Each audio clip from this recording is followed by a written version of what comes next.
আমরা অনেক সময় অনেক ভুল করে ফেলি মিস্টেকেনলি, হয়তো আমরা কোনো ভুল কাজ করে ফেলি বা আমরা আমাদের কথা দিয়ে হয়তো কাউকে হার্ট করে ফেলি বা আমাদের যে কাজটা করা উচিত ছিল না আমরা সেটা করে ফেলি অ্যান্ড এটার পরে আমরা সরি বলি। মোস্ট অফ দ্য টাইম আমরা ক্ষমা চাওয়ার জন্য সরি বলে থাকি। সো এই সরি কথাটা বাদেও কিন্তু আমরা আরও অনেকভাবে অনেক সুন্দর করে এটা এক্সপ্রেস করতে পারি যে আমরা অনুতপ্ত and we need forgiveness. So আজকের লেসনে আমরা শিখবো আমরা সরি কথাটাকে সরি বাদে আরও কীভাবে বলতে পারি, some other ways to say sorry. So while you're watching 1 Minute English with Meem, and I'm noore jannat Meem with you all today to help you to improve your spoken English and basic grammar.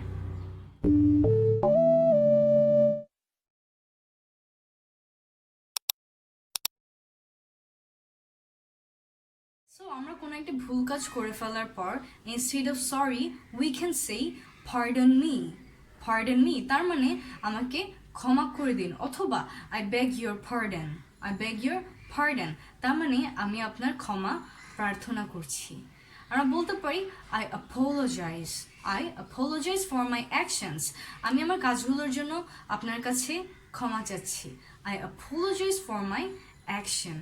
আমরা বলতে পারি I'm really really sorry or I'm extremely sorry তার মানে আমি আন্তরিকভাবে দুঃখিত।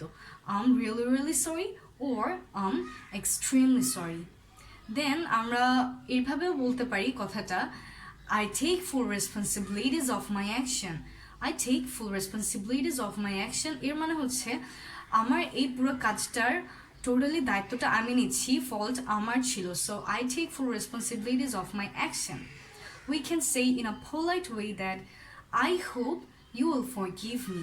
তার মানে আমি আশা করছি আপনি আমাকে মাফ করে দিবেন। I hope that you will forgive me. তারপর আমরা চাইলে বলতে পারি I'm sorry to have disappointed you.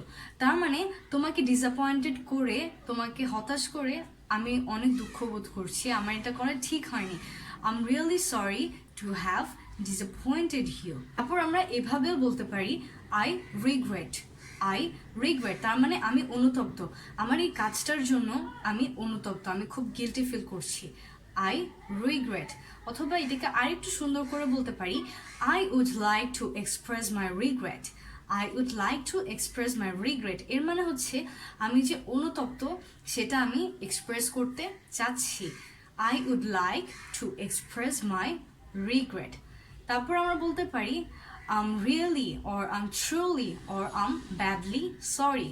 For example আমরা এখানে যে কোনো একটা বলতে পারি I'm truly sorry or I'm badly sorry, I'm really sorry. তার মানে হচ্ছে আমি আসলে খুবই দুঃখিত, খুবই আন্তরিকভাবে দুঃখিত। এছাড়াও আমরা যখন কারো কথা বা কোনো একটা সিচুয়েশন না বুঝি তখন আমরা চাইলে সরি দিয়ে খুব পোলাইটলি বলতে পারি যে sorry I did not understand. তার মানে আমি এটা বুঝতে পারিনি, আপনি আরেকবার আমাকে বুঝিয়ে দিন। Sorry I did not understand. অথবা বলতে পারি sorry I couldn't catch it. Sorry I couldn't catch it তার মানে আপনি যেটা বলতে চেয়েছিলেন আমি এটা ঠিকমতো বুঝতে পারিনি, আমি এটাকে ঠিকমতো ক্যাচ করতে পারিনি। Sorry I couldn't catch it. So these were some ways to say sorry in different styles to different persons. আমরা নেক্সট টাইম যখন সরি কথাটাকে ইউজ করতে যাব তখন আমরা এখান থেকে যে কোনো একটাকে ইউজ করব অ্যান্ড এভাবে আমরা এক একজনের কাছে এক একভাবে আমাদের ফিলিংসটাকে এক্সপ্রেস করতে পারি and this is really really effective and this is also effective for improving your spoken English. So I hope এগুলোকে আমরা সবাই প্র্যাকটিস করবো because practising is a must. So just keep practising your spoken English. And that's all for today. If you're new in this channel, then subscribe the channel and press the bell icon to get the next lessons. So that's all for today, everyone. Please take care and Allah Hafiz. Ta-da!